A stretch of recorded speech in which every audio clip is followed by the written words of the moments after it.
Buenos días, mi nombre es Valeria Guzmán, soy docente e investigadora de la Escuela de Arquitectura de la Universidad de Costa Rica. Les doy una cordial bienvenida a este encuentro de celebración de prácticas escriturales sobre arquitectura de las personas estudiantes de nuestra escuela. Junto con el antropólogo e investigador Luis Durán, dirigimos esta iniciativa desde hace 6 años con el apoyo de la Escuela de Arquitectura. Para esta edición agradecemos particularmente el apoyo financiero de los egresados de nuestra escuela, Jonathan Guzmán, quienes nos acompañan hoy. También agradecemos a las personas miembros del jurado, Tania López y Camilo Retana, y a María del Mar Soto por la asistencia técnica en este evento. Le propusimos a los autores que prepararan una versión audiovisual de los textos ganadores para este encuentro. Seguido de su presentación, vamos a abrir el espacio para preguntas a los autores. Si alguien necesita o le interesa generar una pregunta, le solicitamos que lo haga por escrito en el chat para que ellos las escojan, aclarando para quién va dirigida la pregunta y se las leeremos en voz alta para la grabación. Y bueno, procedemos con unas palabras de la directora de nuestra escuela, la doctora Zohra Sasa, seguido de una breve intervención introduciendo los propósitos de esta iniciativa. Adelante, Zohra. Gracias, Valeria. Primero que nada, quiero felicitar a Daniel y a Alejandro por el trabajo que hicieron. Muy interesante, ambos trabajos. Y además, pues quiero felicitar también a quienes participaron en este encuentro de prácticas de escritura en arquitectura. Agradecer evidentemente a Valeria Guzmán y a Luis Durán por haber organizado este encuentro, que es el tercero, si no me equivoco, o cuarto, y a Camilo Retana también por acompañar la valoración de estos trabajos. A veces pensamos que el dibujo, tanto en lápiz, en colores, en acuarelas, en lo que sea, es la forma en que nos expresamos como arquitectos y arquitectas. Pero sin embargo hay miles de otras formas. Hay formas en términos de movimiento, hay formas en términos de manejo de superficies, de materiales y sobre todo la de verbalizar las ideas. Y estos ejercicios de hacer escritura y hacer y construir incluso arquitectura a través de la escritura son muy importantes para que podamos nosotros entender más allá de la forma, más allá de la función, lo que realmente la arquitectura contiene. Así que yo sinceramente agradezco estos esfuerzos que hacen los docentes y las docentes de la escuela por reforzar a nuestros estudiantes la utilización de la palabra y la composición de las palabras para expresar nuestras ideas. Y sigamos, y bueno, y evidentemente van a tener el acompañamiento de estas dos trabajos premiados el día de hoy, que, como les digo, desde ya son unos trabajos muy interesantes que juegan con el espacio, que juegan con las ideas y evidentemente pues juegan también con las palabras. Gracias. Gracias, Valeria, por la presentación de la actividad y Zohra por las palabras. Voy a realizar una pequeña reseña del cuarto concurso, Escribir Arquitectura. A partir del año 2015 hemos realizado desde la Escuela de Arquitectura un certamen de escritura que ha buscado fomentar las prácticas escriturales y que además ha buscado identificar y sobre todo escuchar las voces de los y las estudiantes. Desde entonces hemos premiado a David Araya en el año 2015, a Felipe Chaverri, Sofía Richmond y Eri Víquez en el año 2017. Lamentablemente, la tercera edición, realizada en el año 2017, se declaró desierta. En estos 6 años y en estas 3 diferentes ediciones del concurso hemos acopiado más de 30 aportaciones que han mostrado la naturaleza plural y funcional de estas escrituras. A veces las escrituras han sido medios, en otras han sido herramientas, en otras han sido prácticas de escape, han sido metáforas, han sido excusas y, como es obvio, también han sido productos. El 18 de diciembre del año 2020 abrimos una cuarta convocatoria con el objetivo de cumplir con los compromisos adquiridos con el tiempo. En esta ocasión nos interesó llamar escrito maneras alternativas de pensar y maneras alternativas de escribir, especialmente iniciativas ajenas a los formatos tradicionales y que lograran articular saberes y afectos, problemas y preguntas a través de palabras, dibujos, diagramas, mapas y otros materiales audiovisuales. Por ejemplo, comunicados, conversaciones, pantallazos, memes, fotografías, videos, GIF o cualquier otro tipo de formato hipertextual y multimedial. La invitación, como la hemos realizado previamente, se extendió al conjunto de estudiantes de la Escuela de Arquitectura en condición activa, que participarán con escritos que enriquecieran el debate sobre la arquitectura en un amplio sentido. Solicitamos textos que no excedieran las 3.000 palabras y con autorías individuales o colectivas, pero siempre firmados bajo seudónimos. Durante 5 meses y hasta el 16 de abril del 2021, fecha en que cerró la recepción, recibimos vía correo electrónico 6 textos que en su conjunto nos mostraron una enriquecedora reflexión que relacionaba la arquitectura con la intimidad, la ruina, la naturaleza y la experiencia. Todas estas escrituras con formatos diversos, escritos que se apegaron a las convenciones más científicas hasta textos que buscaron experimentaciones audiovisuales. Para la discusión de estos 6 escritos contamos con un jurado diverso, que estuvo compuesto por Tania López, artista, arquitecta y docente del Royal College of Art del Reino Unido; Camilo Retana, filósofo, docente e investigador del posgrado de Artes; mi persona, Luis Durán, antropólogo, docente e investigador; y Valeria Guzmán, teórica, arquitecta e investigadora. Nosotros dos, Valeria y yo, hemos sido además organizadores y conceptualizadores de esta iniciativa. Posterior a la revisión detallada de los escritos, las personas integrantes del jurado discutimos en una sesión virtual realizada el 11 de junio los textos. Tuvimos una conversación extensa y provocativa con agradables sorpresas.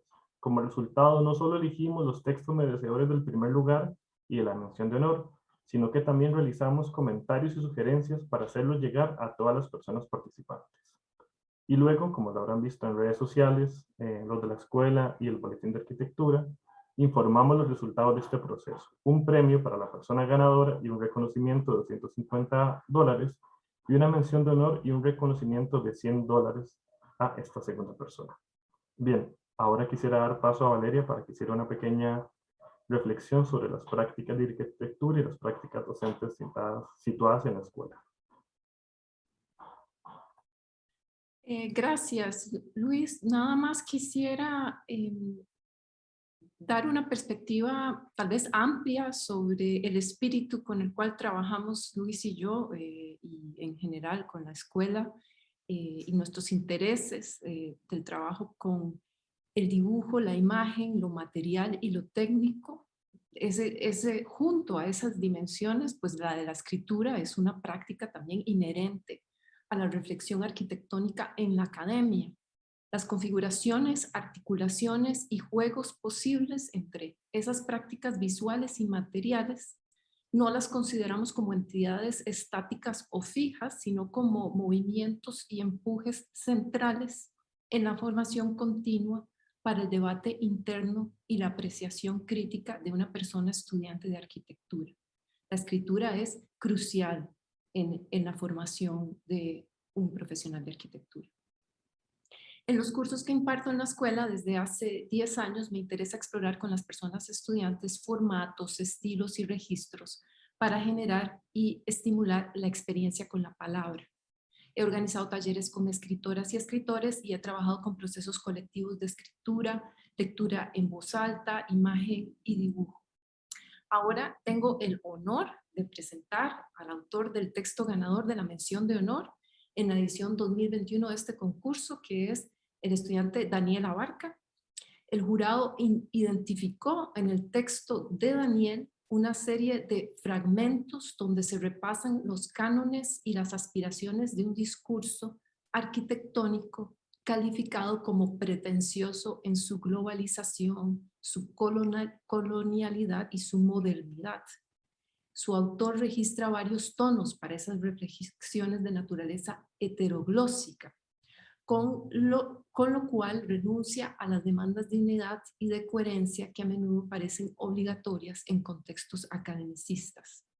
Las voces vacilantes, personales e inconclusas articulan un acto creativo que permite señalar algunos lugares comunes de la formación en arquitectura. Así que muchísimas felicidades oficiales, Daniel, y adelante. Bueno, buenos días. Muchas gracias, Valeria, por esta introducción. Bueno, a continuación voy a presentar un pequeño extracto del documento. Esto va a ser en una modalidad de audioteatro, también como experimentación de estas otras como espacialidades, más que todo sonoras. Y entonces, si tienen audífonos a mano, sería ideal para escucharlo, tener como la experiencia más completa, y más adelante podemos hablar tanto de esta experiencia como del documento. Así que igual si pueden apagar las cámaras y nada más concentrarse con la audición para dar inicio al audio. Una habitación. Un estudiante de agritortura. Sí, tortura. Trabajando en altas horas de la madrugada.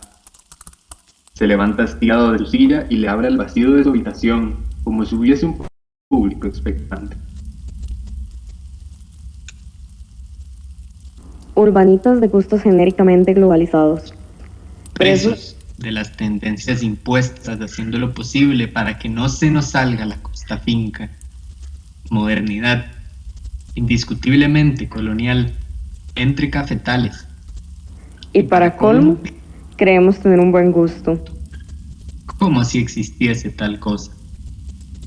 El mal gusto, polo, rostipollos y maicero, se lo dejamos al campo. Y si el mal gusto osa irrumpir en nuestra inmaculada estética cosmopolita, indiscutiblemente proviene del campo. O peor, de los barrios. O sea, amigue, no contamines mi Plaza Tembo con tus fachas del centro comercial del sur. Ay, el sur. Famoso punching ball del resto de la glam. Culpable. Por mi culpa, por mi culpa, por mi gran culpa. De todos los males que acechan nuestra hermosa capital. Bendita eres globalización que llevas la modernización a los marginados barrios del sur. Y yo me pregunto, ¿qué sería de San José sin la pronta Ciudad Tech? La recién inaugurada Torre Universal. te lo pedimos, señor. Señor alcalde, que gentrifique el barrio Cuba y ojalá nos des otro amado barrio Escalante. ¿Qué va a hacer la Boca en Buenos Aires a la par de barrio Cuba? Gentrificación, papá. Puedo imaginarme tan pomposa publicidad. Experiencia de barrio en el centro de San José. O mejor, Los restaurantes y las empresas más despampanantes que puede imaginar a X metros de la puerta de su casa. Bendita ciudad global. O se decía vendida.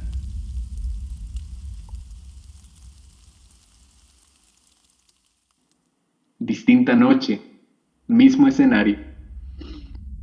Ya dieron el resultado del concurso de Francia. ¡Qué ofertón! Con la mirada siempre al norte. al norte occidental, obvio. Me parece sumamente extraño que Oriente, o lo que entendemos como tal, no tiene norte. O al menos no se lo vemos por ningún lado. Está Medio Oriente y Lejano Oriente, siempre en función de su distancia con el occidente. No tiene norte. ¿Será que no tiene rumbo? Quizás tiene su mirada hacia adentro, hacia sí mismo, sin necesidad de estarse comparando con otras latitudes. Quizás Occidente se ha diluido en nuestra líquida realidad global y ya no tiene ningún sentido esta división binaria. Quizás toda esta fascinación con lo global Ciudades globales, e inteligentes, obviamente, llenas de ciudadanos del mundo. No es más que la occidentalización vestida de seda. ¿será que Mona se queda? Quizás, quizás, quizás. Distinta noche, mismo escenario. ¿Y para qué sirve este vomitivo discurso? Bueno, sea por una conciencia desmoralizada o por la adolescente ingenuidad de un ser que no ha saltado de la utópica academia al hipertangible mercado, preciso sacarlo de mi ser. Preciso ser vomitivo como respuesta inmunológica. ¿ante qué? La supresión de la otredad. Copy y paste. Control más C. Control más V. Homogeneidad transparente de la globalización. La ausencia del otro en la arquitectura contemporánea. Esta, por ende, carece de identidad. Al no poder definirse desde una otredad. No hay una afuera. Todo está dentro. Todo es lo mismo, idéntico. Autorreflejo exhaustivo. No pretendo ser ese otro. Es una misión sumamente titánica ante la violenta y sistemática homogeneidad global. Pretendo ser vomitivo. Punto.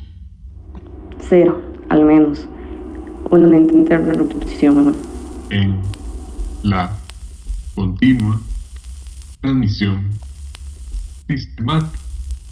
Una pausa. Entre tanta hiperreproducción. Para al menos poder respirar y sumergirme nuevamente. En las aguas profundas de la tardomodernidad líquida. Y quizá, tan solo quizás, contagiar a alguien en el camino. Vuelve a sentarse en su silla y continúa trabajando en la computadora.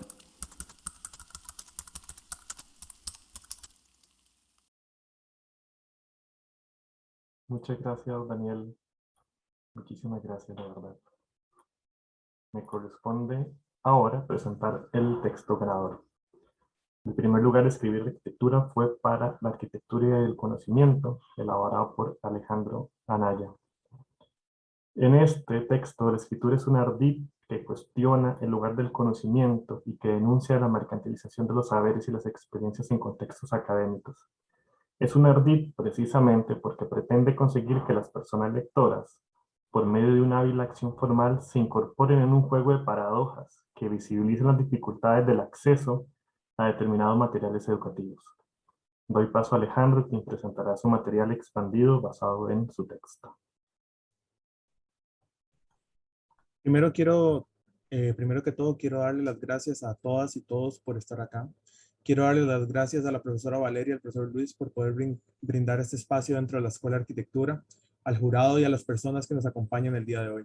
Significa mucho para mí que podamos tener espacios fuera de las aulas y poder compartir el contenido y productos que se desarrollan en la Escuela de Arquitectura. Mi ensayo busca hablar sobre la dinámica del acceso al conocimiento. Para los que pudieran leer previamente el trabajo, las dinámicas de poder al acceder al material académico es complejo. Este siempre ha pertenecido a grupos de personas privilegiadas que pueden acceder a este o pagar por este. Principalmente muchas veces estamos acostumbrados a estos sitios que se ven beneficiados por este sistema. Lo vemos como algo común del día a día. Cada día estas barreras aumentan y más contenido se ve atrapado en este pay-per-view. El tener que pagar para consumir y muchas veces todo este contenido se desbloquea haciendo un cargo a una tarjeta de crédito. Otra vez gracias por asistir y en breve mi video expone un poco la perspectiva del acceso a estos sitios.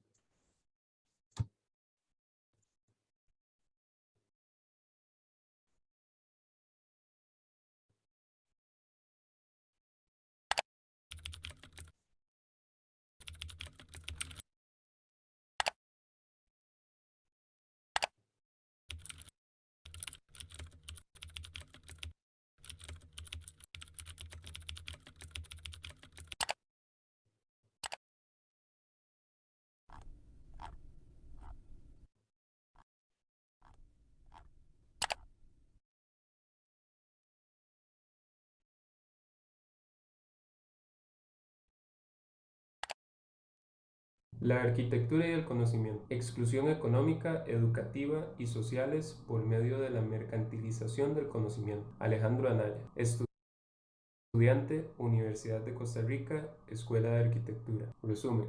La arquitectura continuamente ha sido consumida por el poder, donde los grupos hegemónicos han sido los que siempre han logrado tener un mayor acceso a bienes y servicios. Durante los años, las luchas sociales han tratado de cambiar esto y la búsqueda de acceso para el resto de grupos sociales, así como el acceso al conocimiento. Esto es parte del sistema capitalista en el que vivimos, donde la mercantilización y la producción para obtener mayores ingresos son los valores a seguir. Palabras clave: exclusión, consumo, hegemonía y mercantilización. A lo largo del tiempo ha sido posible evidenciar la arquitectura como un dominio de privilegio, dentro de la cual se pueden determinar ciertos elementos de discriminación y exclusión social, debido a que la arquitectura se comporta como una manifestación descriptiva directa del contexto en el que ésta reside. Sus concepciones y pautas son definidas por un grupo quien tiene la potestad de moldearlas y transformarlas según sus intereses particulares. Con frecuencia, estos grupos suelen ser parte de círculos de poder socioeconómico. Los objetos pueden considerarse componentes de una formación discursiva del poder. Los conceptos de construcción, inclusión y exclusión de objetos pueden relacionarse con las reglas y patrones de tales formaciones. Tales formas son el rasgo distintivo de las prácticas modernas de control sobre la transformación de las nociones de los objetos y los sujetos. Por lo tanto, queda claro que la arquitectura es la manifestación física de las ideas conceptualizadas por los humanos. No obstante, la manifestación arquitectónica se encuentra sujeta a una gran variedad de limitaciones socioeconómicas, en donde el privilegio de consumo está determinado por las oportunidades de acceso, no solamente en términos materiales, sino que también intelectuales. Desde el punto de vista del conocimiento, el alto grado de complejidad hace que el diseño arquitectónico sea una actividad intrínsecamente rica en conocimientos. De hecho, los muchos diferentes componentes, cuestiones que un arquitecto debe tener en cuenta, corresponden a tantos cuerpos de conocimientos especializados. En efecto, el diseño arquitectónico es una actividad rica en conocimientos. Sin embargo, esta riqueza no radica solo en los diferentes tipos de conocimientos requeridos, sino también en las diferentes formas de conocerlos. Este desarrollo activo de conocimiento, saber, en un contexto de diseño particular, puede explicar por qué muchos arquitectos experimentan su actividad como una forma de investigación. Esta propiedad intelectual desarrollada comprende características del bien público. Asimismo, se encuentra expuesto a la posibilidad de la mercantilización como producto académico. Esto define la línea de la dicotomía del bien público y del bien privado. El principal objetivo de este artículo se concentra en cuestionar el desarrollo de nuevos conocimientos y la expansión académico-científica, pero sin una expansión paralela de acceso e inclusión a estos materiales. Por lo tanto, este conocimiento ha devenido más un privilegio que un derecho, calificado por su poder adquisitivo. Primera parte. La mercantilización del conocimiento.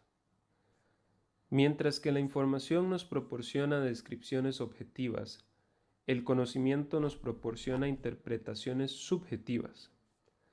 Mientras que la información está orientada al contenido, el conocimiento está orientado a las personas. La información responde a las preguntas de qué, cuándo, dónde y quién, mientras que el conocimiento responde a la pregunta de cómo. En el mundo de la tecnología de la información, los objetos de conocimiento son muy diferentes de los objetos de información. Los objetos de conocimiento llevan sus contextos con ellos, y las relaciones vienen con el objeto. Si bien es cierto, el cambio material más significativo que sustenta el neoliberalismo en el siglo XXI es el aumento de la importancia del conocimiento como capital, es decir, la producción del conocimiento de calidad con fines lucrativos. Es decir, no todas las personas tienen acceso a ciertos tipos de conocimiento de manera abierta y gratuita. Un ejemplo de ello se encuentra en las plataformas y bibliotecas digitales, donde es posible encontrar libros, estudios técnicos y artículos académicos, algunos gratuitos y otros bajo un cierto costo fijado, normalmente por una mensualidad o el costo del artículo individual. Este conocimiento, con finalidad educativa, ha quedado en manos de unos pocos y ha devenido un bien mercantilizable. Se lucra con el trabajo y mercantiliza la educación y el conocimiento. La educación está validada por los sistemas de poder económico que se traducen en poder suave, los cuales se encuentran respaldados por estructuras sociales e instituciones de poder. Llámense universidades, gobiernos y donde el acceso libre a esta queda en manos de pocos.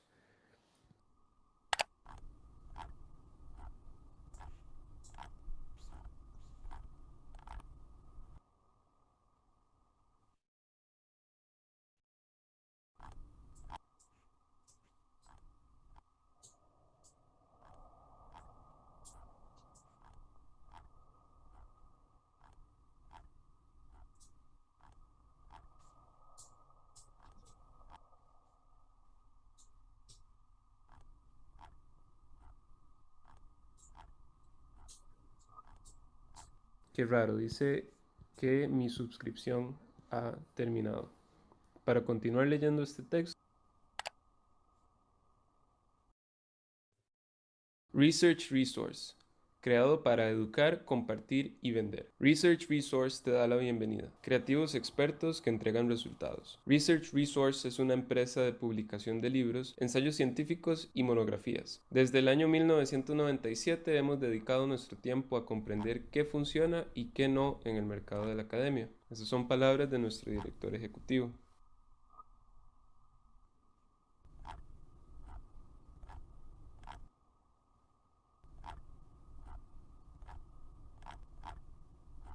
Tenemos una monografía, Cómo vivir una vida digna de ensayos científicos en 3.000 colones. Un ensayo que se titula La educación pertenece a grupo privilegiado que puede costearla, a un costo por solo de 71.000 colones. Pasó de 22.000 a una promoción de tan solo 16.500 colones. Y finalmente, una monografía que se titula Cómo vivir una vida digna de ensayos científicos a tan solo 3.000 colones. La educación accesible para todos. Queremos compartir el conocimiento. Para continuar con la lectura de más textos, puede acceder a nuestra pestaña de pagos.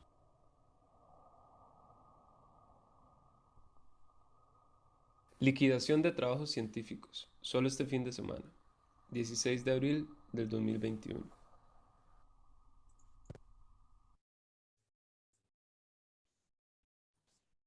Muchas gracias por... Podemos iniciar un espacio de discusión, un espacio de comentarios, preguntas. Primero, me gustaría, por supuesto, felicitar a Daniel y a Alejandro por sus textos y por obtener el premio de este concurso. Quería aprovechar para felicitar también a Valeria y a Luis por esta iniciativa, que yo la interpreto como una iniciativa que invita a una cierta desobediencia epistémica, como diría Walter Miñolo, ¿verdad? A repensar los cánones dentro de los cuales trabajamos y hacemos dentro de la universidad, y en esa medida les agradezco a Luis y a Valeria su invitación, porque es una invitación que me parece que está hecha desde la complicidad, ¿verdad? De modo que celebro mucho esa invitación cómplice, y celebro también la complicidad con la cual reaccionaron las personas que enviaron sus textos al concurso, no únicamente Alejandro y Daniel, sino la generalidad de los autores y autoras que enviaron sus textos, en realidad entraron dentro del guiño que hacía el concurso, reaccionaron al guiño que hace el concurso.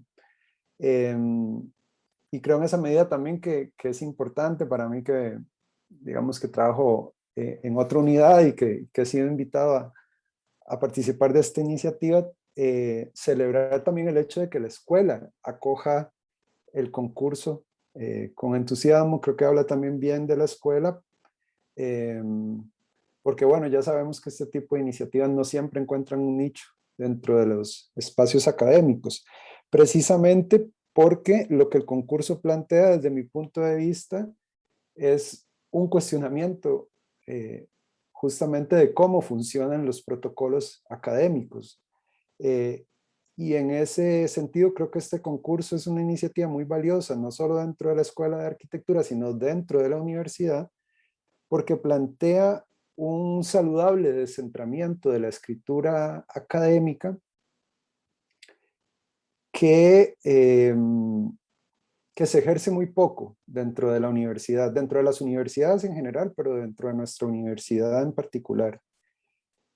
Hay un punto de partida de este concurso que me parece muy sugerente y muy vigoroso en términos críticos, y es que el concurso parte de la idea de que la forma es un modo de condicionar el contenido, ¿no? Como que hay una falsa dicotomía entre forma y contenido, que el concurso deconstruye en sus propios términos de referencia, ¿no?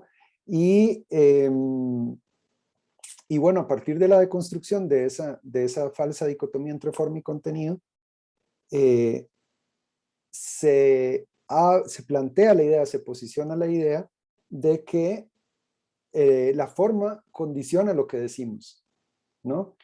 Y en ese sentido creo que es muy saludable también la manera en que este concurso, y bueno, el trabajo de Daniel y el trabajo de Alejandro, creo que lo condensan bastante bien.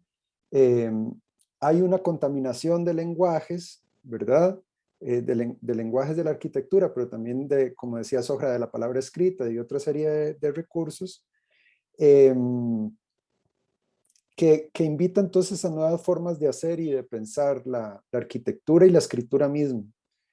Y entonces surgen, insisto en que no únicamente en los trabajos de Daniel y Alejandro, sino también otros de los trabajos que revisamos, nuevas formas de escribir ligadas al juego y a la ironía.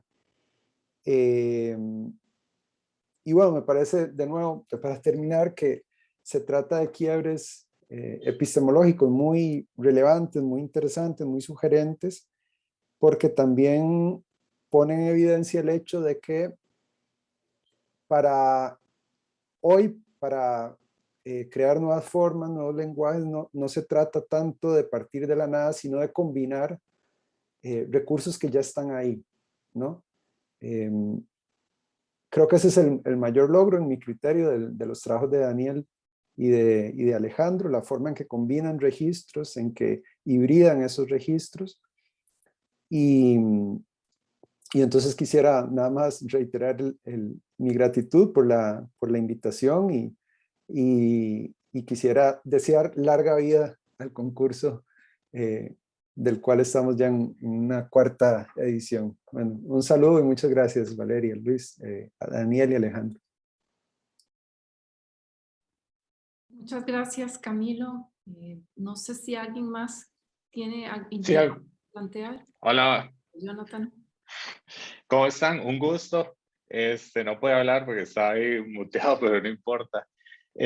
Nada más de mi parte, me parece, bueno, Alejandro y Daniel, felicidades de nuevo. Alejandro en particular, súper certero la visión hacia donde está manejando el asunto, y tiene mucho que ver también con esta idea que de nuestra parte le compartimos a Valeria, que es la persona con la que más hemos trabajado, al menos yo en lo personal, de agarrar un poco de dinero tal cual y premiar en una forma privada este tipo de iniciativas. ¿Por qué? Porque es muy raro que cuando uno ya se egresa o lo que sea, y en el trabajo, lamentablemente se premie o se pague por lo que a uno le gusta hacer. Eso todavía es un proceso que falta mucho por hacer como sociedad. Entonces, con los recursos es aprender a entender cómo nosotros, al menos en mi experiencia personal, tengo un trabajo para sobrevivir y un trabajo que disfruto. Entonces, esa idea de canalizar recursos hacia este tipo de cosas que de verdad son una semilla que ustedes no se imaginan lo importante que es, y yo creo que es el inicio de la evolución de la tan esperada transformación que se espera de la Escuela de Arquitectura, donde la cosa deje de concentrarse, ¿verdad?, en hacer edificios y que se entienda que la arquitectura y el espacio tienen una cabida muchísimo más amplia, y que tiene que ser necesariamente y mucho más ahora la evolución de la tecnología y todo lo que estamos viendo, este nuevo conocimiento que está viniendo mucho de las grandes empresas, que son más grandes que los países mismos. Entonces, ¿cómo esa relación entre recursos, dinero, y está en usted, está en nosotros, ¿verdad? Y es una cosa casi que de fe, lamentablemente, de que uno crea que la arquitectura va por otro lado y que hay cosas que lo mantienen vivo, que por su subsistencia. Felicidades, y Alejandro, genial, y más que feliz de que los recursos hayan premiado ese esfuerzo, y ojalá que vaya por ahí. Muchísimas gracias, de verdad. Yo sí quisiera insistir, y agradezco muchísimo también los comentarios de Camilo y de Jonathan. Nada más quisiera reiterar que lo que inclusive presentaron hoy Alejandro y Daniel es una versión del documento. Ellos hicieron un esfuerzo por reacondicionar y inclusive pensar otra dimensión del documento que nosotros leímos. En el caso de Daniel es explorar una dimensión auditiva de su texto, y en el caso de Alejandro una dimensión de imagen. Pero eso nos lleva además a la misma experiencia en la que nos pone Alejandro, de clicar, de deslizar hacia abajo, de encontrarse con esa dimensión, digamos, gestual de los documentos que tenemos para pensar y para discutir y para reflexionar, que me parece que es una dimensión de la cual hay que reflexionar. Eso por un lado. Y por otro está el mismo problema y en la misma discusión que se tiene y que es constante sobre acceso a la información en un contexto, por ejemplo, lo que plantea Alejandro es interesante de pensarlo en un contexto como una universidad pública en donde hay acceso, en donde se invierte a unas bases de datos que son muy costosas y con las cuales hay acceso y de las cuales hay acceso. Pero ¿quién accesa a esas bases de datos? ¿Cómo se articulan esas bases de datos y cómo circula el conocimiento y la producción del conocimiento y se administra a través de esas plataformas? Creo que esa es otra pregunta importante, no solo la circulación, o sea, claramente lo que nos está también planteando el texto tiene que ver con esa circulación del conocimiento y todas esas relaciones de poder con las cuales se estructura ese conocimiento. Y quería puntualizar eso porque me parece un aspecto a discutir sin duda y que está en efecto muy permeado en la realidad en la que estamos ahora.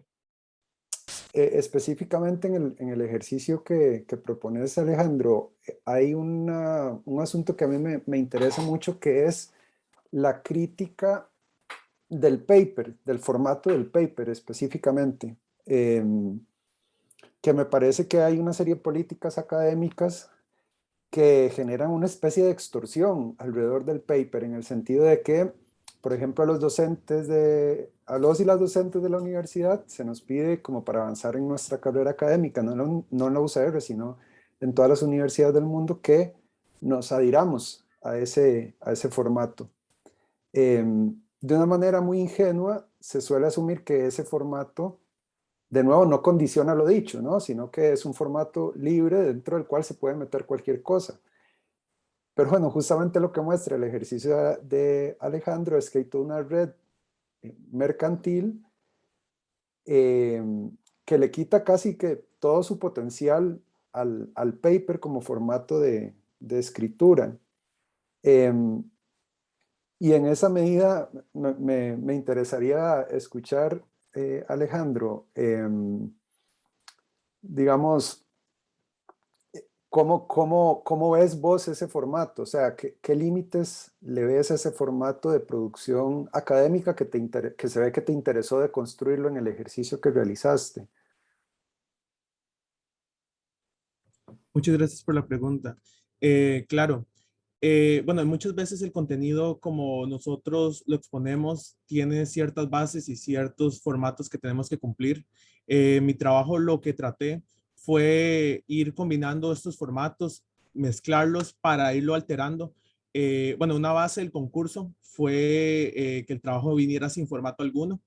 Entonces tuve que irlo alterando poco a poco, ya que tenía, bueno, sentía que iba a ser recibido negativamente por llevar un formato ya preestablecido.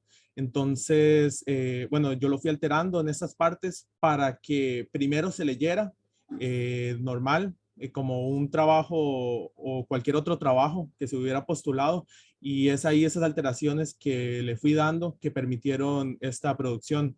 Y en este caso yo creo que muchas veces páginas como, bueno, todo depende, claro, de dónde se busca el contenido, pero si de repente buscamos en el navegador de Google, lo primero que buscamos es un artículo, muchas veces nos salen estas páginas como Script, Academia Education, en donde mantienen este formato de bloquear el contenido y no permitir tener acceso a este, ya que muchas veces creo que esa es la forma más fácil de acceder al contenido y en veces, muchas veces no se conocen, como previamente mencionado, las bases de CIFDI, donde está otro tipo de contenido. Pero aún así, yo quería tal vez recalcar esto, en páginas como Google Scholar, donde se mantienen publicaciones, artículos científicos, muchas veces eso nos lleva a otros hubs que donde uno tiene que pagar por acceder a este material y donde principalmente la página es la que se lleva el dinero ingresado y no a los autores de este. Gracias. Y bueno, habría que mencionar también los sitios pirata. Los sitios pirata y la circulación de sitios pirata, la distribución en la red de los sitios pirata sobre artículos académicos. Hay una cosa tal vez interesante, que es con la experiencia de usuario como tal. Si ustedes se meten en el caso que dijo Alejandro de Google Scholar, la interfaz es cuadrada con los bordes sin redondear. Es otro formato distinto al de Google habitual y tiene que ver mucho con esa suavizar la agresividad de la máquina, ¿verdad? Y es pura experiencia de usuario, todo está sistematizado para que sea así. Y creo que tiene que ver mucho también en el caso del CIFDI, ¿verdad?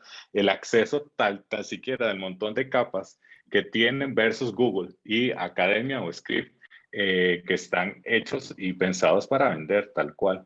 La interfase, eso me parece interesante, la interfase de usuario en el contexto exactamente en el que estamos ahora, por ejemplo, pero también en el contexto de la administración y gestión de la educación a través de las plataformas que se utilizan como Canvas, mediación virtual, etcétera, etcétera. Creo que hay todo un formato de lectura y un condicionamiento de la lectura y de la aproximación al texto que definitivamente condiciona las formas de saber. También, Valeria, es algo muy importante, es que existen también prácticas de vigilancia y circulación de esta información.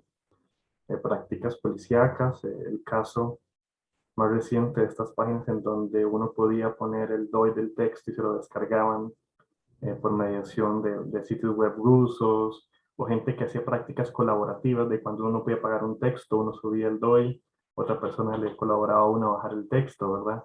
estas prácticas están siendo vigiladas y sancionadas recientemente. Entonces, al margen de que evidentemente existen, digamos, formas que se han creado colectivamente para socializar determinada información, han sido, digamos, atacadas, incluso criminalizadas recientemente. Entonces es parte de este contexto que el texto de Alejandro nos permite contemplar, ¿verdad?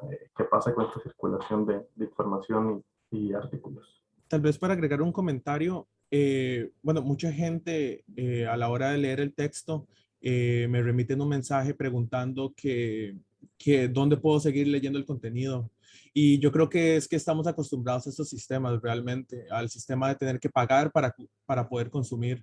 Entonces lo hemos normalizado tanto que nos enfrentamos a estas dinámicas de tener que ingresar una tarjeta y después poder obtener el contenido. Y si queremos adquirir más, tener que volver a hacer ese pago. Claro, pero también está, digamos, en el momento en que uno lee el texto y se termina, ahí hay un punto de giro, ¿verdad?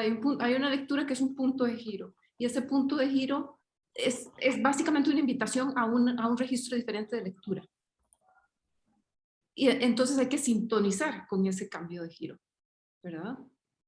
Y uno podría utilizar el registro y por ejemplo, la solicitud de acceso a esa información como otro cambio de giro, ¿verdad? Precisamente como un lugar de discusión sobre lo que está sucediendo ahí con el acceso a la información. Me parece que el recurso del punto de giro es un recurso muy interesante en lo que está planteando el texto de Alejandro. Aquí hay algunas observaciones. Cristian Sánchez dice: larga vida al concurso, es una grata motivación leer escritura creativa con conciencia social y global que nace desde la escuela, desde los propios compañeros. Es de Cristian Sánchez. Jeremy Salazar dice: muchas gracias a Valeria y a Luis por la actividad y en especial a Daniel y Alejandro, que Jeremy se lleva una valiosa lección de parte de ambos. Natalia Solano: gracias Valeria y Luis por este trabajo continuo que cada vez se hace más interesante.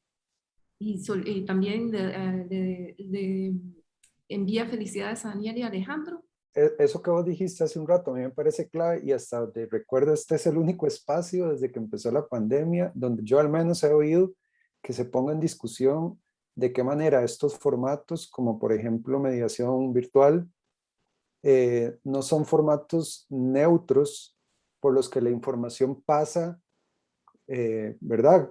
Libremente. Yo creo que el hecho de que estemos poniendo eso en discusión acá, en este contexto, me parece como muy valioso, porque al igual que en el ejercicio de Alejandro, digamos que el momento nos ha metido en una dinámica en la que aceptamos una serie de formatos, una serie de recursos, sin poder hacer el ejercicio de pensar de qué manera esos recursos están condicionando lo que está pasando en los espacios, digamos, pedagógicos, pero por ejemplo en el caso del Zoom, en general con los espacios de socialización. Creo que es muy interesante lo que decías porque no es una crítica quisquillosa, es que realmente cuando se gira una directriz en la que todos estamos obligados a trabajar en una plataforma con un modo de circulación de la información, con unas lógicas de intercambio entre estudiantes y docentes, se está condicionando buena parte de lo que pasa en el aula. Así que no, nada más quería apuntalar que sí, eso que plantean me parece muy relevante y me parece que no se ha discutido en el contexto de la universidad. Sí, y pasa por, además, lo que nos hablaba Luis sobre la vigilancia, por ejemplo. También pasa por ahí, en la medida en que son plataformas de gestión de la información, pero también son plataformas de vigilancia. Es decir, hay una configuración nueva, una configuración radicalmente nueva, de la cual pasivamente se está asumiendo con todo el peso de las consecuencias. Y esa vigilancia es, digamos, a todo nivel. Es a todo nivel. no es solo a nivel interno, es a nivel también externo. A nivel interno universitario, a nivel internacional a través de estas plataformas mismas en las que estamos ahora. El otro día creo que le comenté esta historia, creo que es una anécdota divertida sobre nuestra boletín de arquitectura, y es que cuando anunciamos los ganadores, hicimos el statement del texto de Daniel,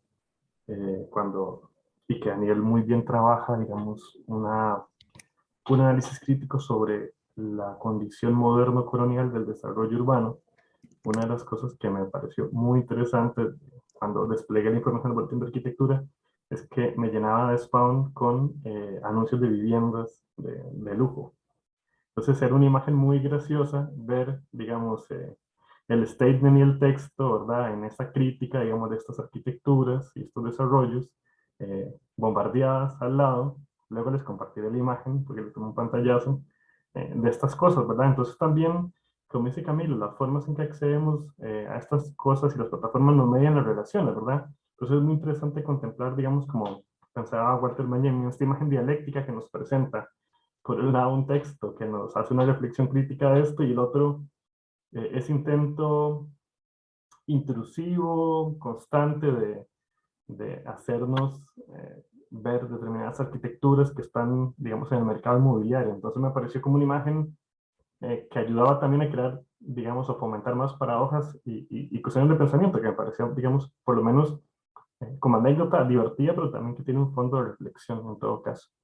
A mí me parece también como interesante con esto que están hablando como las páginas pirata y así, es que como que si uno se pone a pensar también la posición del estudiante, como a lo largo de este paso académico nos volvemos como piratas, nosotros también, buscando en estas páginas para poder tener acceso a este conocimiento o a a estos nuevos conocimientos. Y entonces como por esta sed de conocimiento tenemos que ponernos en posición de piratas, de ladrones, que vamos buscando ahí en páginas para ver cómo conseguimos la información sin necesidad de pagar, porque no necesariamente se puede pagar. Entonces también es interesante ver esta otra posición de cómo estas páginas nos obligan a tener una posición que normalmente se puede ver como mala, ¿verdad? El que no paga, el que intenta buscar las cosas gratis o así. Entonces también es interesante cómo el texto lleva también a pensar esta otra parte. Sí, y muchas gracias por el texto, me pareció súper interesante. Algo que decían eso, la estructura. En un curso una vez me pasó que yo quería hacer algo como con la estructura del texto y el profesor literal me regañó y me dijo como, no puede poner esto así, tiene que apegarse al formato que le dimos, y yo me quedé súper impresionada que me dijeran eso, porque parte de esta estructura ayudaba como a fomentar la información que se decía, y en el caso como el de Ale, uno iba leyendo la información que se ponía, pero cuando llega como a esta parte donde se empieza a poner borroso, en lugar de dejarme como más preguntas, me dio como la información de un solo y fue como, ok, ya la información se perdía en el espacio, pero ahí está todo. Entonces fue como muy interesante ese golpe visual que uno tuvo, que uno esperaba seguir leyendo para ver a qué llegaba, pero realmente lo dio de un solo. Entonces me pareció como, no sé, quedé muy satisfecha cuando iba leyendo ambas lecturas y todo esto como que fomentaba la información. Entonces, muchas gracias. Quedé muy feliz. Muchas gracias, Kimberly. Daniel, adelante, Daniel. Bueno, primero que nada, agradecerles y felicitarlos por el premio a los dos. Quería mencionar que me parece, digamos, súper interesante el punto común que le encuentro a las mediaciones de sus textos, ¿verdad? Que es lo ricas que son en términos lúdicos. Me parece como súper importante esto, digamos, de que hagamos este tipo de reflexión y crítica desde una mediación mucho más lúdica. Yo siempre he sentido que hay como un pequeño o gran vacío entre la academia y el conocimiento general, digamos, como de acceso público. Y de repente, digamos, como que me siento un poco como en medio de los dos mundos cuando investigamos para trabajos de la U y todo esto. Y a veces también me siento como una persona que nada más quisiera como una lectura más casual, pero sobre uno de estos temas, sobre críticas, digamos, al modelo urbano, sobre digamos, críticas a la realidad nacional, a todo esto. Y de repente entonces estos textos, como por ejemplo el de Daniel, tiene mucha fuerza, tiene mucha crítica, y eso me gusta un montón, pero de nuevo tiene esta mediación que hace que si de repente me pongo este sombrero, ¿verdad? Como un consumidor más casual que no está buscando leer un artículo académico, es súper entretenido, es fácil de digerirlo, pero al mismo tiempo, ¿verdad? Y me genera un montón de reflexión y un montón de conocimiento. Entonces creo que agradezco mucho esto y también al concurso que lo incentive, ¿verdad? Como de escribir de una forma un poquito más transgresora al artículo académico y a las convenciones tradicionales. Eso, la verdad, me parece como súper rescatable, y más bien me gustaría que todos lo intentemos más siempre que hagamos producción del conocimiento. Gracias, Daniel. Aparte de la dificultad o la facilidad de lectura, me parece que en efecto sí, lo que plantea el texto Mención de Honor, Soliloquio, es pensar con recursos y con las palabras en otra dimensión que no es solo la dimensión de lectura, es también la dimensión de escucha y la de la voz. Entonces, en efecto, eso puede ser totalmente parte de un ejercicio de escritura. Ujú.